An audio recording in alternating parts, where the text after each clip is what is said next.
You take a seed, you plant it, you grow it, you dry it, you roll it, you smoke it, and it goes down smooth. Hey! Spanning the continent to bring you the truth about cannabis and marijuana law reform. I smoke pot and I like it a lot. The Russ Belville Show, the voice of the marijuana nation. Now, here's your host, Radical Russ Belville. Good day, tokers and tokettes and non-toking lovers of liberty. It is Wednesday, December 3rd, 2014, and it's got to be 420 somewhere in the world. Thank you for joining us here for one of our last shows of 2014. I can't believe it's December already. And guess what? Tomorrow, December 4th, marks the 30-day mark after we legalized marijuana here in the state of Oregon, and that means that the state can begin its process of setting up the regulations. We're going to talk a little bit about that in Behind the Headlines today because, you know, a lot of people ask me throughout my career with NORML, what are you going to do once it's legalized? You're going to work yourself out of a job. Not true, folks. I'm telling you, with legalization comes more work. It's a long way from legalization to equalization, and we are far from being equals to beer drinkers, pill poppers, and cigarette smokers. So there's plenty to do, and in Behind the Headlines, we're going to take a look at some of the regulatory questions that OLCC, the Oregon Liquor Control Commission, is going to have to work on starting tomorrow and working all the way through 2015. They have to be ready to start accepting license applications January 4th, 2016. This year coming up, 2015, is going to be very important for us to get active and to make sure that our voices are heard as consumers. There's going to be a lot of lobbyists there for the marijuana businesses, for the marijuana growers, but somebody needs to speak up for the consumers. I'll be here doing that for you as much as I can. So stay tuned. Behind the Headlines, we'll talk all about that. Also on the show today in the Drug War Data Mine, you've probably already heard the crushing news that the Staten Island grand jury refused to indict the police officer who choked to death an African-American man on videotape, of all things. The coroner ruled it a homicide, but the cop will not have to stand trial. And that prompts me to take a look today at the FBI's Law Enforcement Officers Killed and Assaulted database. It's called LEOCA, and we're going to take a look at just how dangerous it is to be a police officer, to figure out maybe why they need to be killing so many unarmed people.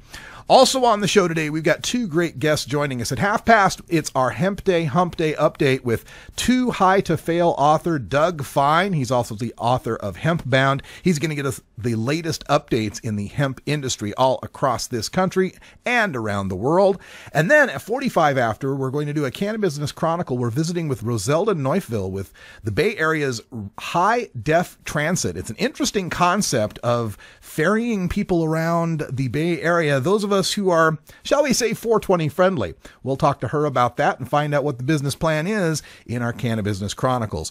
But first, we'll start things off with the 420 radio news. And in the news today, the headlines: the House Republicans are trying to block Washington, D.C.'s marijuana legalization initiative. Surprise, surprise. More than 400 medical marijuana dispensaries have been closed in the Los Angeles area. We'll tell you why. We've got to look at Illinois and how 221 applicants are vying for 60 medical marijuana licenses. We got a friend of ours out in Massachusetts who's opening up a CBD store and doesn't care if it's legal or not. And we take a look back at the coastal nation of Chile down there in South America, where a new TV show is seeking to end the stigma about marijuana consumption and cultivation. All that's coming up in Hour 1 of the Russ Belville Show, and then stay tuned for Hour 2, Toker Talk Radio. We got Bacon Dan in the studio today. We're going to hear some music from Gordon Green in our Irie Wednesday, and we'll talk all about what's happening throughout the world of legalization, medicalization, decriminalization, and eventually equalization. Stay tuned, the news is next.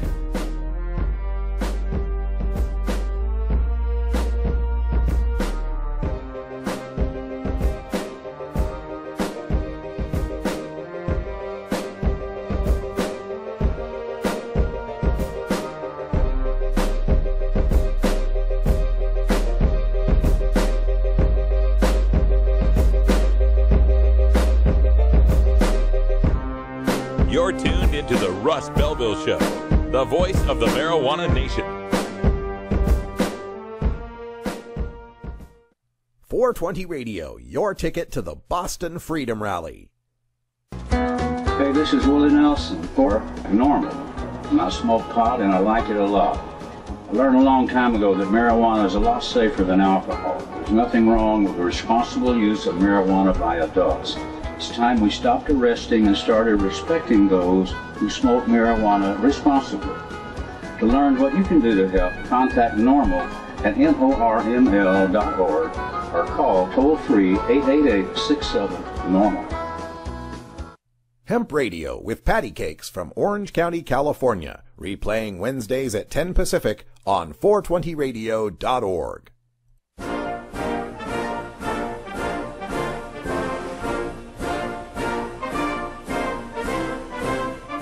5 of the last 9 major party candidates to run for president, 3 of the last 9 vice presidential candidates, and the last 3 two-term presidents have all smoked pot.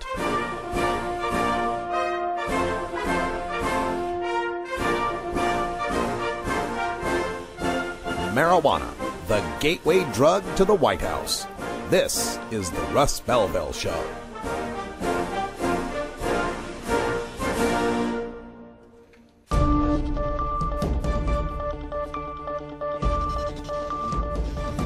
It's time for the 420 Radio News, covering the latest headlines in consumer cannabis, medical marijuana, and industrial hemp. Transcripts of 420 Radio News are available daily on our website at 420radio.org. Now, here's Russ Belville with your marijuana headlines in 4 minutes and 20 seconds. This is your 420 Radio News for Wednesday, December 3rd, 2014. House Republicans are fighting to roll back the District of Columbia's recently passed marijuana legalization initiative. Republicans are insisting on including a provision in an omnibus spending bill that would ban the district from using local funds to carry out the legalization measure, which was passed overwhelmingly by ballot initiative in November. House Appropriations Committee Chairman Harold Rogers has been a vehement opponent to relaxing drug laws, animated by the spread of methamphetamine and prescription drug use in his home state of Kentucky. The White House said in a policy statement released after the House passed the Financial Services and General Government bill that it, quote, strongly opposes, end quote, any efforts to direct how the district enforces its laws. But if Republicans make the proposal central to their demands, it remains uncertain how hard Democrats will fight to keep it from becoming law. More than 400 medical marijuana dispensaries in the city of Los Angeles have been closed, and Los Angeles City Attorney Mike Foyer says he is now taking aim against the creator of a pot delivery app. Officials say the Los Angeles City Attorney's Office has filed more than 200 criminal cases against 743 defendants, including both dispensary operators and property owners, effectively closing 402 medical marijuana dispensaries in the 17 months since Foyer took office. Nest Drop, an application also used for alcohol deliveries, announced in October that it planned to expand into medical marijuana delivery. That started in mid-November, Foyer said. Foyer wants a Superior Court judge to issue a cease and desist order that would stop Nest Drop from delivering pot, contending that it is doing business unlawfully and circumventing Proposition D, which limited the number of medical pot dispensaries in the city.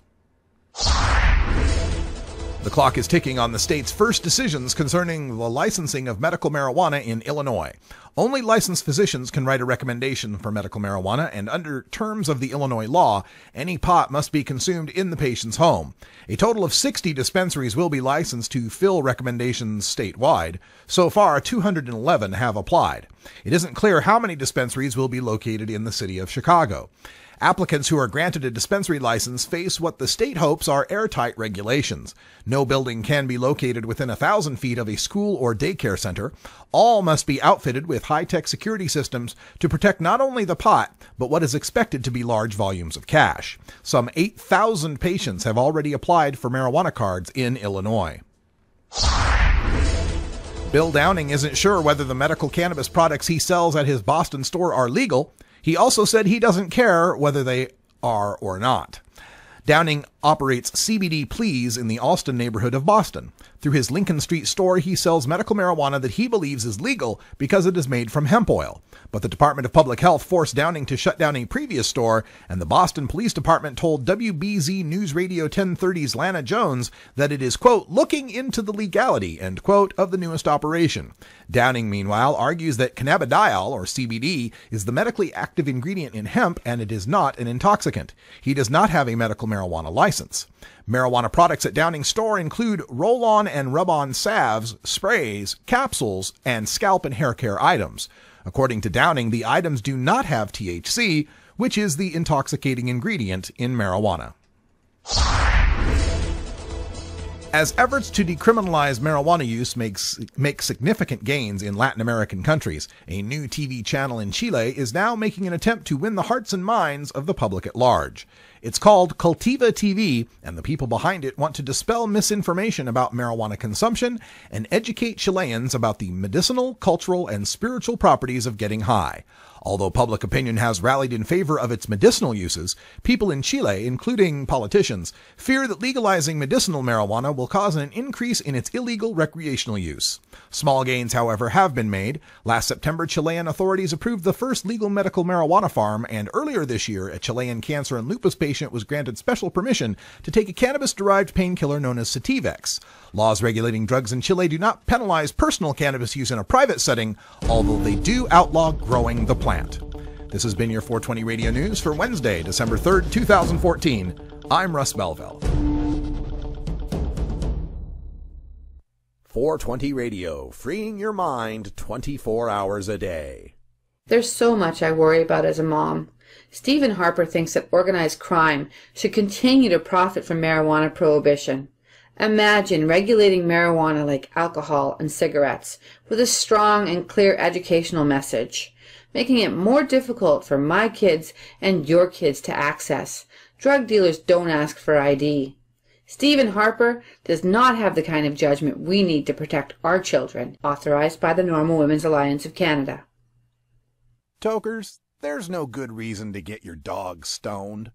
While it might not harm them physically, imagine being a dog who already begs for treats all day, and then imagine that dog having the munchies. Not cool.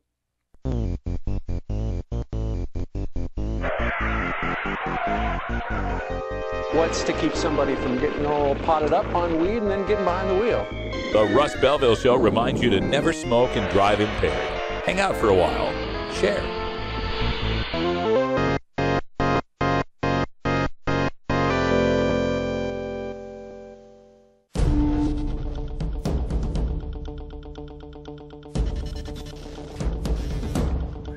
Welcome back, everybody. 12, almost 13 after the hour here at Rolla J Studios, and we go behind the headlines here in the state of Oregon, where we have passed marijuana legalization, and now it's time to start working on the regulations. And with respect to that, lawmakers next week in Salem will consider a $583,000 funding request for the OLCC, the Oregon Liquor Control Commission. Now, part of this, $333,000, is to pay for 4 positions. They want to hire a program manager, 2 policy analysts, and a public affairs staffer. Also, the chief financial office recommended they add another $250,000 to that request, $250,000, to deal with travel expenses and to pay for legal advice from the Oregon Department of Justice. So there's some new good government jobs in Oregon if you want to start applying for them. I think what they said for the program manager, the salary range for the program manager is $7,000 to $10,000 a month. The policy analyst will be paid between $5,000 and $7,700 a month, and the public affairs specialist salary will be between $5,000 and $7,000 a month. Shit, what am I doing here? I'm out of here. No. I'm just kidding. But man, that's some pretty good pay there at the state government, OLCC, to be able to make marijuana regulations. Roscoe's pretty excited about it too. Now, once we implement the marijuana program, they're expecting OLCC to field about 30 employees and have a budget of about $6.4 million per biennium. Now, here in Oregon, we do an every 2-year kind of legislative thing, so that's about, $3.2 million a year? to staff this and run this, so they can't complain that we're not giving them enough resources to get the job done. The fiscal analyst, her name is Michelle Deester, and she came up with some issues that the state is going to have to address. And these are some things that we need to think about as activists and think about as marijuana consumers as to how we want to shape these regulations. Here's some of the things they're going to look at. They want to know where marijuana production, processing, and retail facilities will be located. Now, that brings up an interesting graph that I'd like to show y'all that I developed earlier today, and it has to do with where you can actually get where you can actually grow marijuana once it becomes legal here in the state. A lot of people understand that we've got the 4 plants per residence that you're going to be able to grow.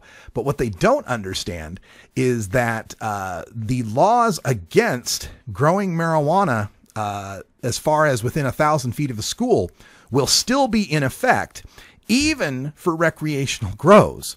And that's a little bit troublesome when you take a look at a city like Portland, where 1,000 feet of a school is that. This is a map of Portland, Oregon, and I've put my location, Rolla J Studios, just about darn near in the middle of that map. Kind of hard to tell. You can see the major freeways running east and west. That's I-84, and then the one running north and south, that's I-205. And then there's the river on the left where downtown Portland is. Every one of those blue circles is the footprint of a school, and the purple around it is the 1,000 feet around that school.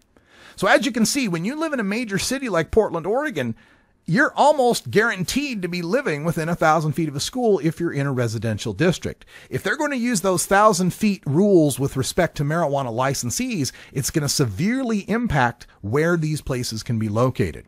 They also need to worry about how marijuana is going to be moved from the wholesale to the retail market.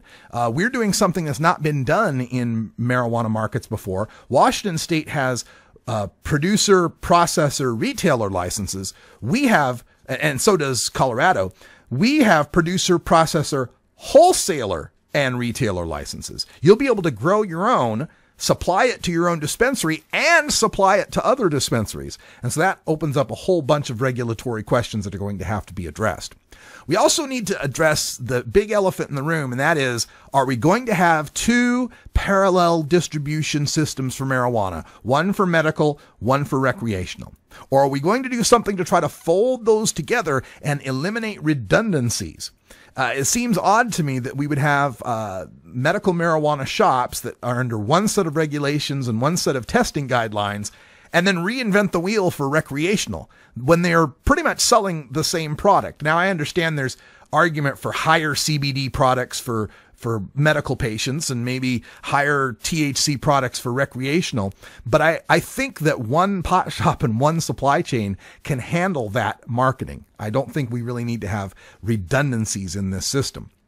We also have to address how to track the marijuana to determine taxes and prevent leakage to the illicit market, as they like to put it. What sort of seed to sale tracking is Oregon going to employ? We also need to answer the question of how to handle inspections and auditing. That'll be a part of the process. So at what time can the state audit? When can they come inspect? Is it no announcement, random inspections, or do we get a warning in these sort of things? These are little details that are going to have to be worked out. Also, the testing part is definitely something we need to pay strict attention to, because the quality of what we sell through the recreational shops is going to set a standard that's going to affect legalization in other states as we move toward 2016. We want people to point to Oregon as the shining star, the gold standard for marijuana legalization. So we got to ensure that our consumers are getting the best possible products. We also have to track financial reports, licensee data, inspections, applications, background checks, taxes, all of these areas that are impacted by marijuana legalization. Now, according to Rob Patridge, who is both the chairman of this Liquor Control Commission and the Klamath County District Attorney who opposed legalization. According to Rob Patridge, he says that the commission is going to be traveling throughout the state all throughout 2015 to hold a series of public meetings on what the new program should look like. Those meetings have not yet been scheduled, but as soon as they are, you can bet 420 Radio and the Russ Belville Show will make you aware of it, and we will attend as many of them as we can and bring you live streaming information from all of them. We are definitely going to hold them accountable to legalizing marijuana in the way the voters intended when they passed this legalization with the greatest amount of votes ever. Maybe we should start at 420, right? Marijuana reference. Okay, not the most votes ever. I should say the greatest rate of support ever. Oregon legalization passed with 56.1% of the vote. Washington was 55.7%. Colorado was 55.3%. And Alaska was 52.1%. So we win something. Maybe a toke. Because it is 20 after. Let's take a break.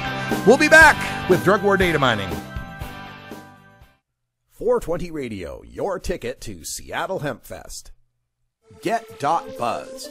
.Buzz is the internet platform that fuels community interest, excitement, and new experiences.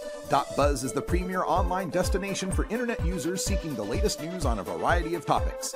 .Buzz appeals to groups active in blogging, communications, journalism, advertising, and marketing.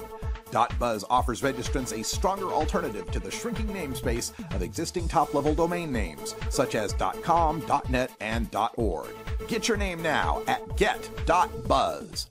You can find information for all our 420radio.org shows by visiting the control panel at the top of 420radio.org. Click Schedule to find out the latest times for your shows in your time zone.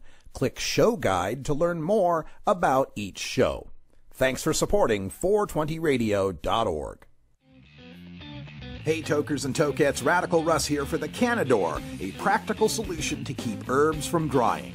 The Cannador is the perfect airtight storage system for your fine herbs, from the half-inch thick walnut and cherry wood construction, clear top perforated jars for storage, and the humidity bead system that keeps your herbs at a perfect 65% relative humidity. I keep all my herbs in the Cannador, and you should too. Check out Cannador.com for more information. Arguing for the end of adult marijuana prohibition is easy because we have facts, science, reason, compassion, evidence, truth, and logic on our side. It is even easier when researchers catalog it all for us. Learn how to gather the facts on marijuana use, arrests, seizures, rehabs, drug tests, and more in this edition of Drug War Data Mining. Welcome back, everyone. 22 and a half after the hour. And today, as I was readying the show, my Twitter feed alerted me to the breaking news that there would be no indictment in the case of Eric Garner, a 44-year-old African-American man who was choked to death on camera by an NYPD officer. No indictment, even though the medical examiner ruled Eric Garner's death a homicide. No indictment, even though the NYPD has declared chokeholds a forbidden technique to use in controlling a suspect. No indictment, despite the fact this was caught on videotape. And for all of us that have been chanting most recently about getting cameras on the cops, you know, the body cameras that President Obama said they'd spend $50 million on, might as well save the money, because apparently even if you have it on camera, a grand jury is not going to indict a police officer. And to me, this just illustrates a fundamental flaw in our justice system, where we expect prosecutors to bring charges against cops. They're on the same team, folks. They're on the same team. If a prosecutor gets the reputation as being someone who's going to charge cops, that prosecutor finds out later that those cops don't cooperate with him so much when it comes to prosecuting other crimes. This is something we examined in the past when we talk about how, everybody talks about, it's a few bad cops. There's a bunch of good cops. Well, why don't the good cops ever speak up? It's because the good cops can get killed for speaking up. They get shot in the back by their fellow cops. They can be left alone to be killed by perpetrators when they call for backup, and for some reason their cop buddies never show up. Once you get marked as a snitch in the cop culture, your cop career is pretty much over. But for Drug War Data Mining today, I decided I would take a look Since there have been so many killings by police officers against unarmed civilians lately, that we ought to take a look at just how dangerous it is to be a police officer. Maybe these guys are just in fear for their lives. There is a database that keeps track of this information. It's the FBI's Uniform Crime Report, and it is something that's known as LEOCA, Law Enforcement Officers Killed and Assaulted, LEOCA. And this will break down into 4 different categories: the officers feloniously killed, officers accidentally killed, officers assaulted, and federal officers killed and assaulted. Taking a look at feloniously killed, this would be where, the so-called, the alleged Michael Brown charging the cop to try to kill him scenario, right? How often has that happened to police officers in America? According to LEOCA, officers feloniously killed in 2013, 27 law enforcement officers died from injuries incurred in the line of duty during felonious incidents. 27 deaths. Now, if we add in the officers who were accidentally killed, there were another 49 law enforcement officers who died in accidents. They got in a car wreck in their cop car. They fell off of a ledge while trying to get a suicide suspect. Whatever it might have been, another 49 died. That means that in 2013, we had the fewest number of police deaths in the past decade. The fewest number of police deaths in a decade, looking at that data. And comparing police officers' rate of death, we can get information from the Bureau of Justice, the Bureau of Justice Statistics, Bureau of Labor Statistics, my bad, that tell us what is the rate of death for common employment occupations. Police officers were killed at a rate of 14.24 per 100,000 police officers. That doesn't even make the top 10, folks. That doesn't even make the top 10. When you look at the top 3, it's pilots, 50 pilots per 100,000, fishermen, 117 per 100,000, and loggers, 127 per 100,000. In fact, the rate of fishermen and logger deaths exceeds the total number of police deaths in 2012. And of course, the most important number, there is no good statistical tracking of this particular number. Unfortunately, there is no database that tracks this information. But from FBI estimates, over 400 civilians have been killed by police officers in 2013. Over 400. And that's a constant number that's been going on for the past few years. Enough is enough. This must end. 420 Radio, your ticket to the High Times Cannabis Cups. Are you a hypocrite? If you live a closeted cannabis lifestyle, you are. Read about 7 people living a closeted cannabis lifestyle who are on the verge of coming out in The Hypocrites by Mara K. Eaton. Available at areyouahypocrite.net. You can purchase the book on Amazon and Barnes & Noble, also available on iTunes. Check out Mara K. Eaton on Facebook as well. Learn more at areyouahypocrite.net. Georgia. Hi, this is Willie Nelson. Alcohol prohibition didn't work in the 1920s, and marijuana prohibition isn't working today. It's time we stopped arresting responsible marijuana smokers. It's the fair thing to do. For more information, contact NORML, the National Organization for the Reform of Marijuana Laws. Call toll-free 888-67-NORML or visit their website at norml.org. Growing plants indoors can be a rewarding hobby, but electricity bills can go through the roof. Then you have to cool down all those big hot lights. It can drive a grower insane. With Lush LED lighting, you can solve many of these issues and double your rewards. Matt and his scientists have developed the perfect light for flowering plants with far less cost and heat. And the results? Very effective.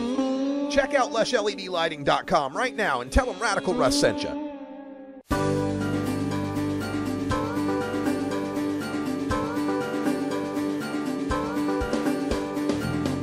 Marijuana legalization also ushers in the return of the American hemp industry. Get the latest news from the author of Hemp Bound and Too High to Fail, Doug Fine, in our Hemp Day Hump Day update. All right, welcome back, everybody. We're going to get Doug Fine on the line here for us, and I didn't pull up his phone number in advance, so let me see if I can get this going here. Speaking to Doug Fine, I'm looking through all of my contacts and not finding his number, and I know we've had him on the show just recently, so bear with me for a moment. I'll get this figured out, and we'll be right back in just a second. In the meantime, enjoy some Slightly Stupid.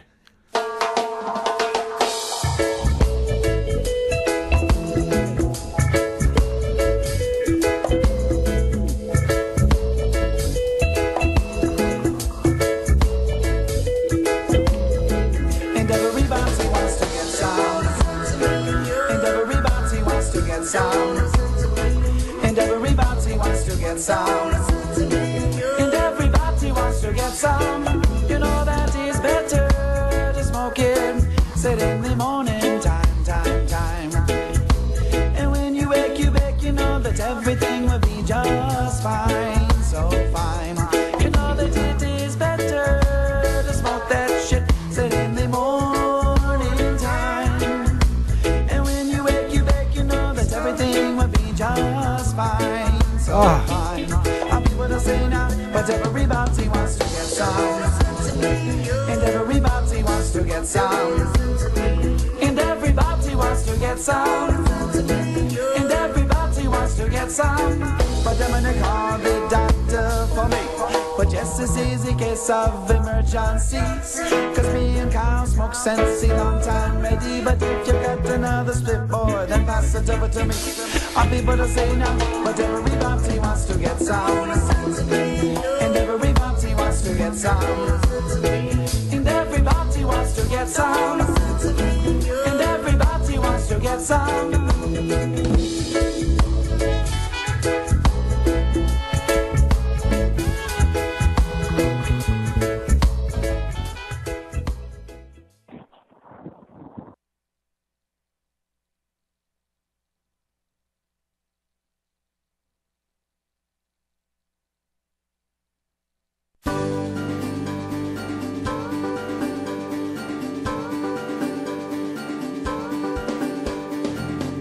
Marijuana legalization also ushers in the return of the American hemp industry. Get the latest news from the author of Hemp Bound and Too High to Fail, Doug Fine, in our Hemp Day Hump Day update. All right, take two on Hemp Day Hump Day. I finally found the phone number. We got Doug Fine on the line. Doug, how are you doing? I am thrilled to be here with you. I love that intro. It's got me fired up. Oh, thanks so much, man. Doug Fine, of course, is the author of Too High to Fail and Hemp Bound, and every other Wednesday he joins us to tell us the latest in the hemp movement. So, Doug, what are you up to lately, and what's the latest? There is so much going on. Can you hear me clearly? Yeah, we got you. By the way, okay, great. I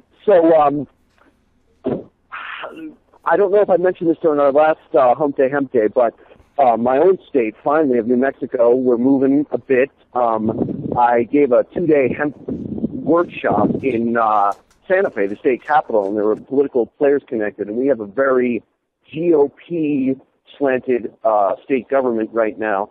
And as we've learned in Kentucky, that doesn't necessarily mean bad news for hemp. So we're having to strategize a bit how to do it, but I've drafted the legislation, and a whole team of people are pounding the hallways of our state roundhouse. And I'm hoping my state might be the 20th.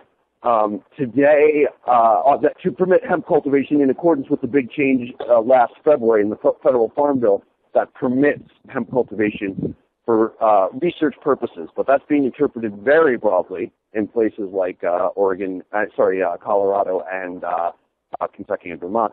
And Oregon just today issued its state draft recommendations for how to start its hemp program so its hemp farmers can plant in the spring. And oh my gosh, Russ, I'm sure you feel this every day, but dreams becoming reality on the hemp cannabis front. Yeah, it's amazing. You know, when I think of the possibilities for hemp industries in Oregon, you know, I'm always reminded when I drive back to Idaho to visit my folks. I drive that I-84 freeway. It's on the northern border of Oregon, and there's a particular spot once you get off of the gorge and off of the river there where you're in this long stretch of straight, and there's this series of well-spaced and organized trees that are there for the paper industry. These big rows of trees that you can just look down row after row after row. And I can't wait to look down I-84 the next time and be able to see row after row of hemp fields out there taking the place of those paper trees. It's what you're describing sounds like the cover photo on Hemp Bound, the book.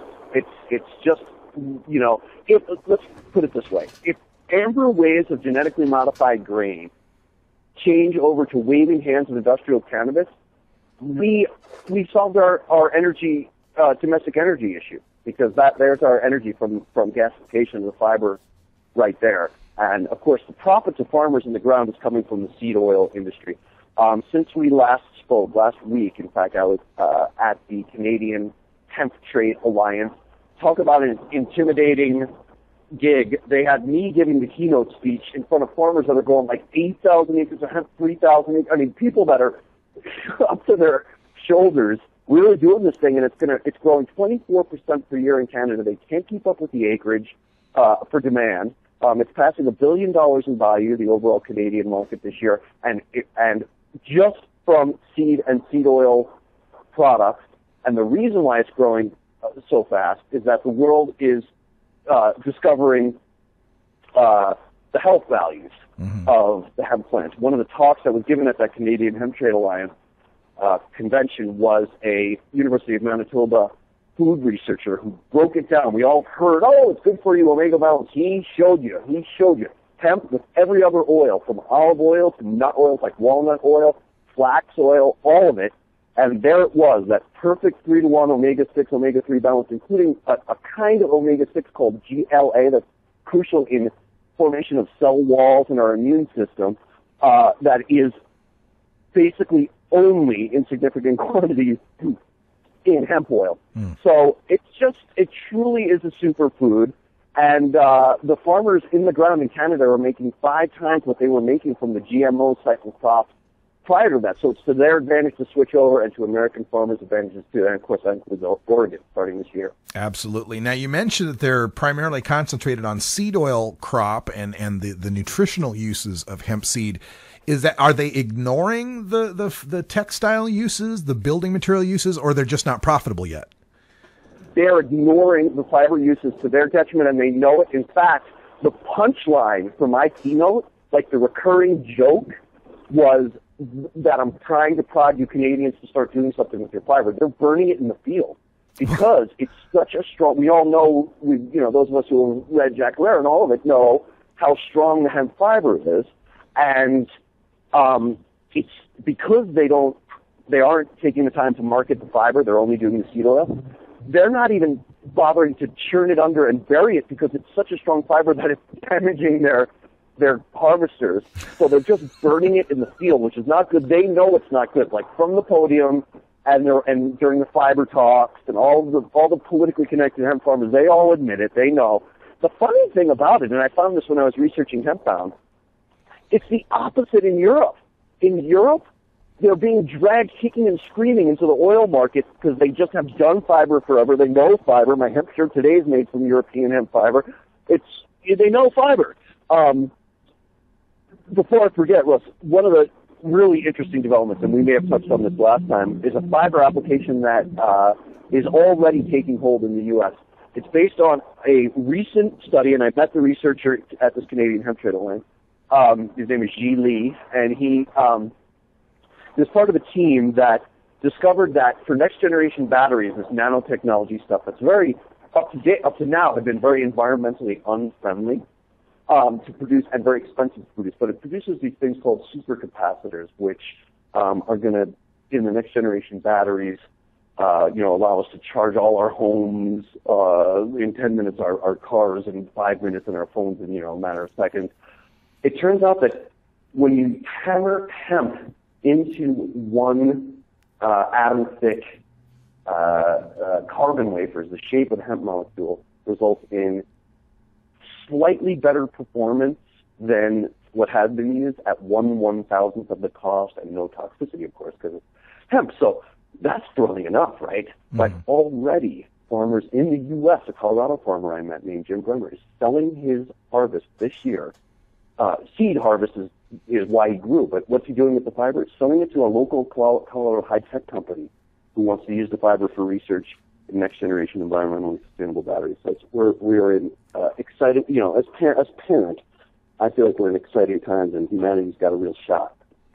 Yeah, everybody is. It seems like it's coalescing at the right time. People are becoming more aware of the damage to the environment, to the climate. They're becoming aware that they can't just waste fossil fuels like they used to.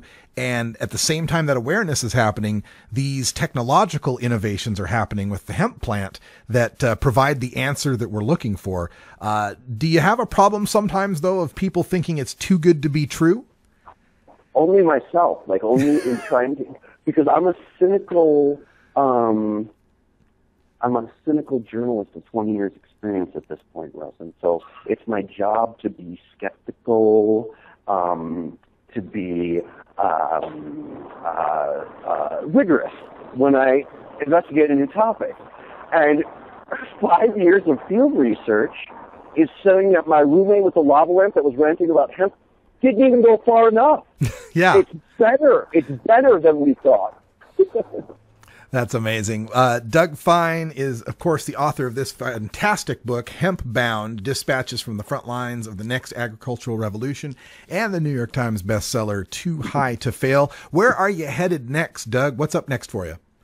A busy December, the Emerald Cup in Northern California. I'll be talking hemp, showing some of my slides from the harvest, first legal harvest. Sorry for the background noise here.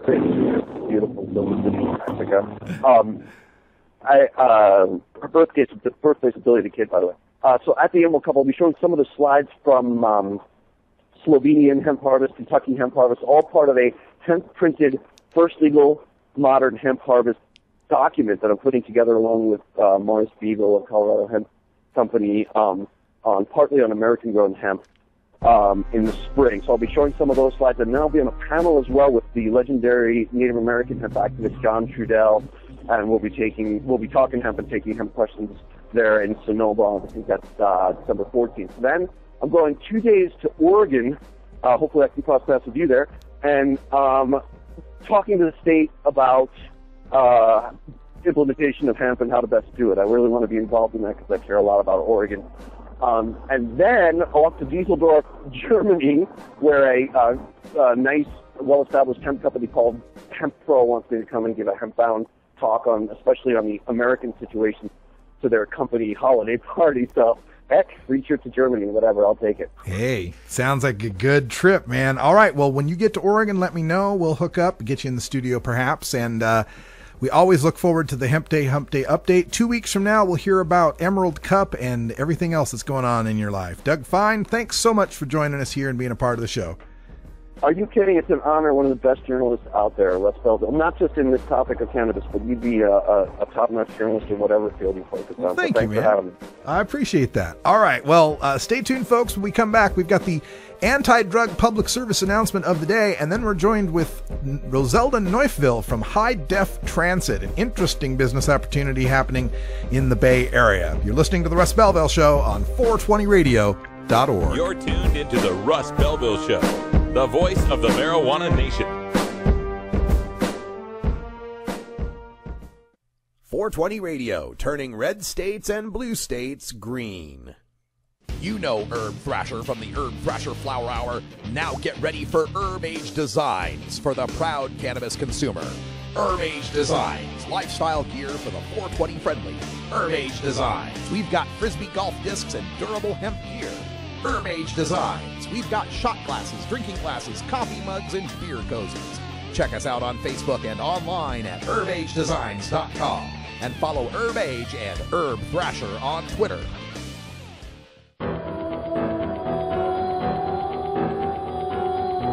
In the interest of fair and balanced journalism, the Russ Belville Show presents the anti-drug public service announcement of the day.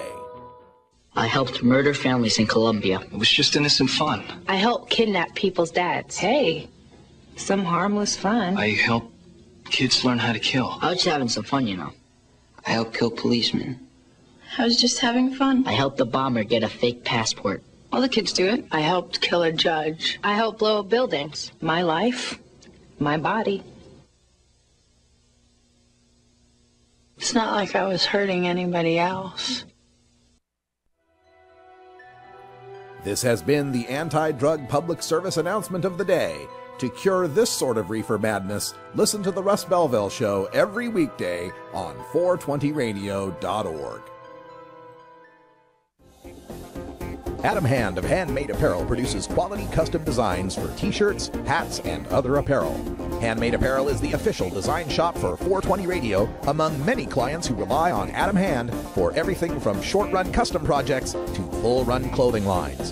Visit handmadeapparel.biz to browse the selection of handmade gear or to get a personal quote for your own designs. Handmade Apparel, a proud supporter of 420radio.org.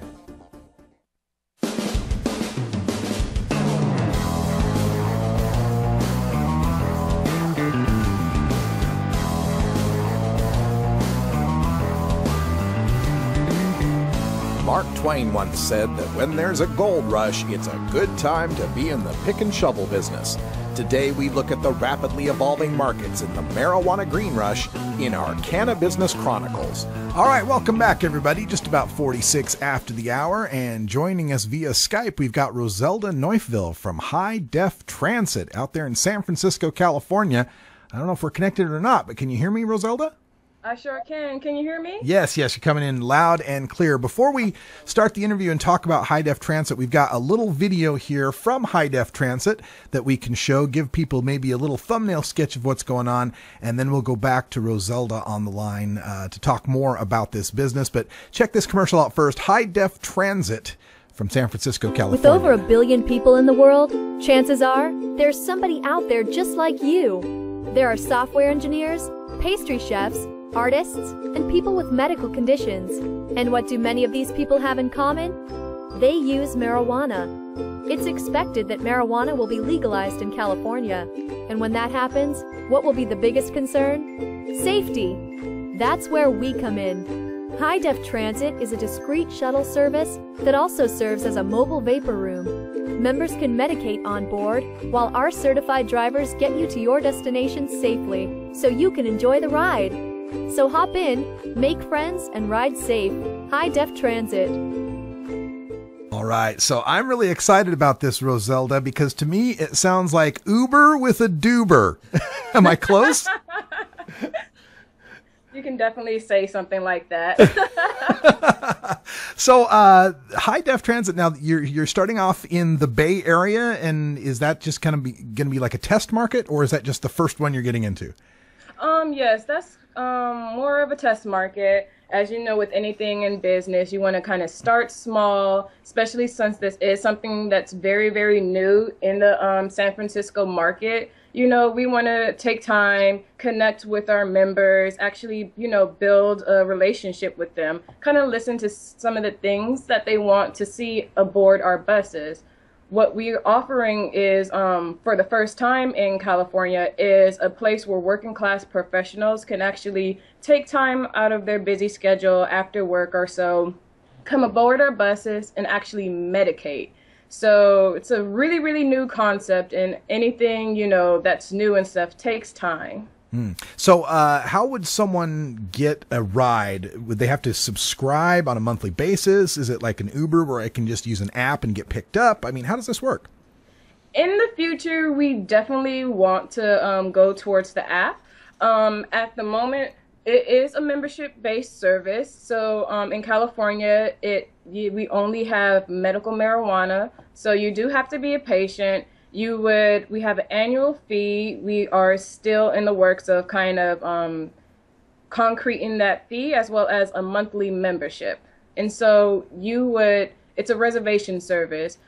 We are definitely aware that with a lot of working class professionals, discretion is absolutely key. So you would reserve a time slot aboard the bus. We would pick you up in a unmarked bus, and have all the fun that you could possibly have on the inside. Oh, very nice. Okay, so it sounds almost like, I fly a lot for the work that I do, and there's a thing called Super Shuttle. You can call the Super Shuttle when you get off at the airport, and it'll take you to the downtown core where the hotels are. Is that kind of the idea here, where it's going to be around a specific time of day and specific locations, or what are the hours of operation going to be? So with the hours of operations, we are we're planning on off-peak and on-peak hours. On-peak hours are commute hours, so we are basing it around people who work on a 9-to-5 schedule. But there's a lot of variations around here in San Francisco. The commute hours starts around 3 o'clock, between 3 to 7. So those are our on-peak hours. So with that, it'll be a little bit more strategized, where basically it's the first come, first serve type of basis and such. But however, one thing that differentiates us from some of the transportation services that are now available is that because we're still new, we're focusing on generalized areas in the downtown population, as well as areas with higher income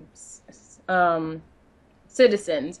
And so during our off-peak hours, we're a little bit more flexible, and we would be, since we are on wheels, we'll be able to drive to somewhere like, say for instance, a college. College kids still are medical patients, but if you need a place to medicate while you're studying, or you just want to kind of have fun, you still will be able to do that on the bus, and you don't have to worry about that 9-to-5 traffic or that crowd.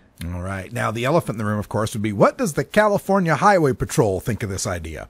Well, when we called San Francisco's public health department, they did say that there is currently no law against it. But, it's kind of like Lyft and Uber. It's one of those things that because there is no law, we have to kind of play it by ear. And so we definitely have to, one, get a really good lawyer on our side, and as well as keep an eye on some of the changing laws. But I believe because what we're trying to do is trying to still keep it a discreet service, a lot of the times with public intoxication, it's when, you become a public nuisance that things really, really start to, boil up. Yeah.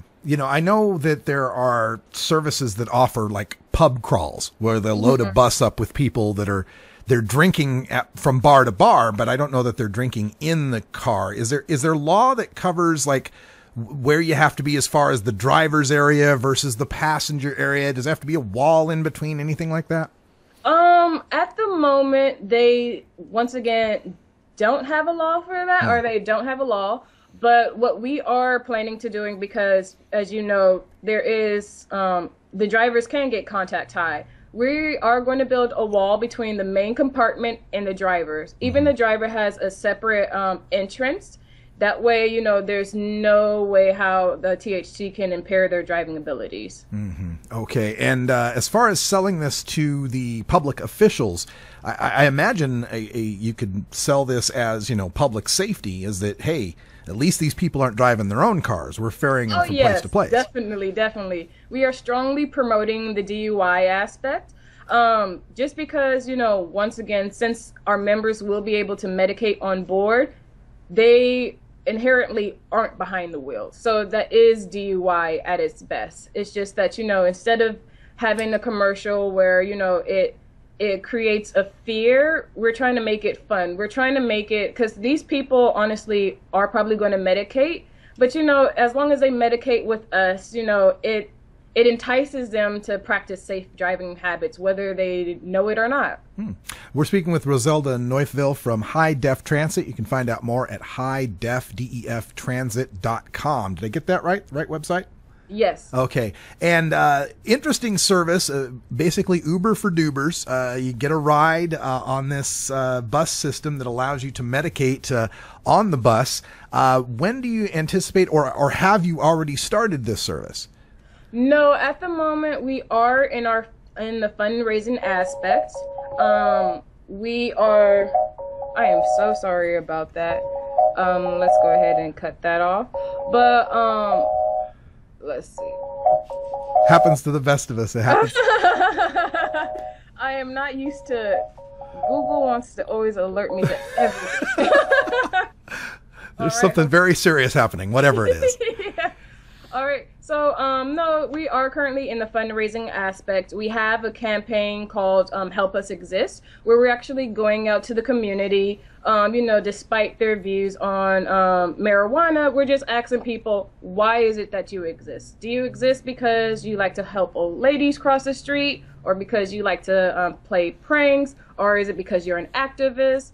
That way we are spreading awareness of high-def transit, but at the same time we're understanding, this is something bigger. Yes, it's something fun that, for the first time ever in California, you can openly medicate on the bus, but, we're seeing exactly what makes you tick. Right on. Well, Rosezelda, this is a perfect segue for me because I had an announcement for our audience to let them know that we've been hired to cover the International Cannabis Business Conference that's taking place February 15th and 16th at the Hyatt Regency on the Embarcadero there in San Francisco. So I'm hoping maybe by February we'll get a chance to meet, and if you don't have a bus, maybe we can ad-lib one. No. Well, I look forward to it. Yes.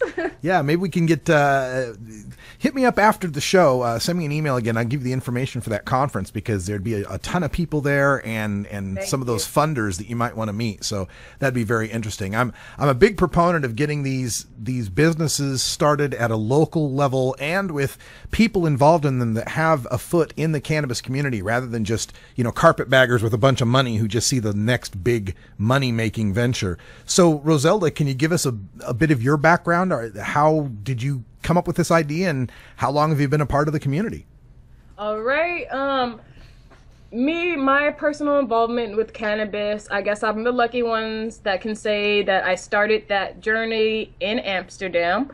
Oh. The heart. But with high def transit, definitely evolved along the way. High def actually started off as it was intended to be indoors in a brick and mortar environment where you can watch movies. And then going to Hemp with the laws and regulations once again in San Francisco, you can only operate within 1,000, or you can't operate within 1,000 feet of a school, or a lot of the times businesses, they tend to complain about it. So it really decreased our the areas that we can that we would be able to operate. And after going to HempCon earlier this year, someone recommended that maybe we try it as a delivery service.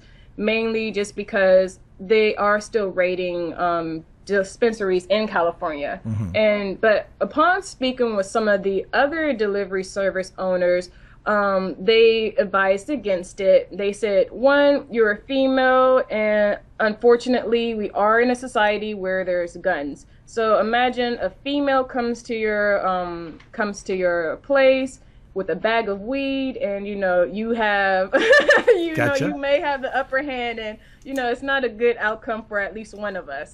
So high def transit then evolved into, hey, well, why don't I let certain amount of people or crowd that I can make sure that they're safe and have a good time on a bus. That way, one, because they are working class professionals, it decreases the chances for criminal activities, and two, it opens up this brand new industry. We're providing recreational transportation, and it hasn't been done in California, at least on a daily service, the way how I want to. All right. Well, Rosezelda, I love the idea, and I wish you all the luck in the world with your crowdfunding and getting the funds raised for this business, because I think it's an important service. And it could go a long way to allaying people's fears about the stone driver. We'll be in touch. Thank you so much for being a part of the show. Thank you. All right. Check them out, highdefTransit.com, for more information on that. And that's all the time we got for Hour 1, but stay tuned. Hour 2 is next. We got Bacon Dan in the studio, so there's bound to be something interesting going on. Also, we've got our Daily Toker Tunes for Irie Wednesday, some great music from a French performer, Anna Tijoux, and more discussion of the news of the day, including the failure to indict in the in the killing of Eric Garner in New York City. I'm Radical Russ. Thanks for joining us. For everyone here at 420radio.org. Until next time, take care of each other, tokers.